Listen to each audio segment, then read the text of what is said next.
প্রজাতন্ত্রী বাংলাদেশ সরকারের মাননীয় প্রধানমন্ত্রী জনাব তারেক রহমানের নেতৃত্বে মন্ত্রিপরিষদের মাননীয় সদস্যবৃন্দ শহীদ বেদিতে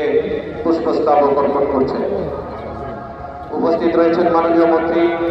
জনাব মির্জা ফখরুল ইসলাম আলমগীর, জনাব আমির খসরু মাহমুদ চৌধুরী, জনাব সালাউদ্দিন আহমেদ চৌধুরী, জনাব ইকবাল হাসান মাহমুদ, জনাব হাফিজউদ্দিন আহমেদ বীর বিক্রম, ডাক্তার এজেড জাহিদ হোসেন, জনাব ডক্টর খলিলুর রহমান, জনাব আব্দুল আউয়াল মিন্টু, জনাব কাজী শাহ মোফাজ্জল হুসাইন, জনাব মিজানুর রহমান মিনু, জনাব নিতাই রায় চৌধুরী, জনাব খন্দকার আব্দুল মুক্তাদির, জনাব আরিফুল হক চৌধুরী, জনাব জহিরুদ্দিন স্বপন, জনাব মোহাম্মদ আমির উর রশিদ, মিস আফরোজা খানম রিতা, জনাব মোহাম্মদ শহীদুদ্দিন চৌধুরী এনি, জনাব আসাদুল হাবিব দুলু, জনাব মোহাম্মদ আসাদুজ্জামান, জনাব জাকারিয়া তাহের, জনাব দীপেন দেওয়ান,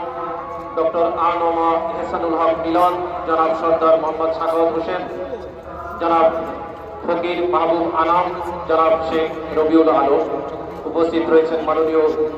উপদেষ্টাবৃন্দ জনাব মির্জা আব্বাস উদ্দিন আহমেদ, জনাব নজরুল ইসলাম খান, জনাব অ্যাডভোকেট রুহুল কবির